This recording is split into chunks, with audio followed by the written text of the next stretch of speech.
Si tu es technicien en fin de formation, même un ingénieur en fin de formation, tu dois absolument regarder cette vidéo.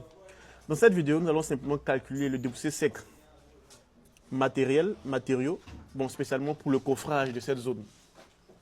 Comment déterminer la quantité de chevrons, de planches qu'il faut pour coffrer toute cette zone que vous voyez, cette petite zone.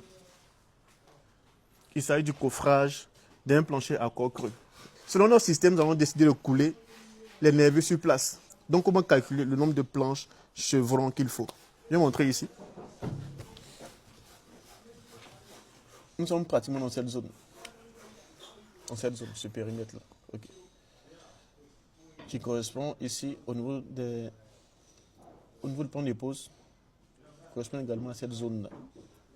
Vous voyez, ces traits dans ce sens représentent le sens des nervures. Donc, normalement, les nervures sont posées sur les planches. Dans le sens contraire, on a les chevrons, vous voyez. Les chevrons sont positionnés dans le sens contraire.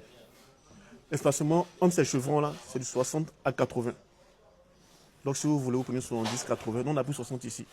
Donc, si vous divisez en fait cette distance par 60 automatiquement, vous aurez le nombre de chevrons qu'il faut en fonction de la longueur affranchie. C'est bon pour les chevrons à ce niveau. Maintenant, vous voyez ici, on a le sens des nervures. Les nervures sont coulées sur place. Donc, ces nervures doivent être posées en fait sur des planches. Ici, on a décidé de partir avec les planches de fond 25. Donc ça, à chaque nervure correspond une planche. Vous avez la longueur. Donc, vous pourrez facilement identifier le nombre de planches qu'il faut à ce niveau.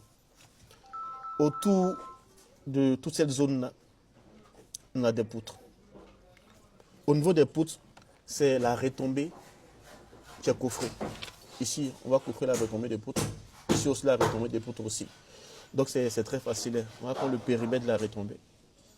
Le périmètre de la retombée. Si on a une poutre de 20 x 40, on sait que la dalle fait 20. Donc, on va coffrer les 20 de ce côté, 20 de ce côté, plus 20. Donc, ça va être 60 multiplié par la longueur de la poutre aussi. Maintenant, en périphérique, vous voyez ici, nous sommes à la limite de la dalle. Donc, certainement, en plus de la retombée, il y aura les 20 cm aussi, qui va marquer la hauteur de notre dalle en fait. Voilà. Donc, je pense que si vous procédez ainsi, vous saurez exactement le nombre de planches et le nombre de chevrons qu'il faut.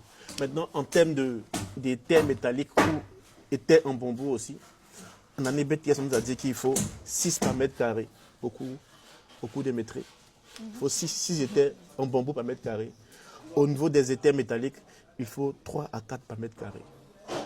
Donc, vous voyez, non,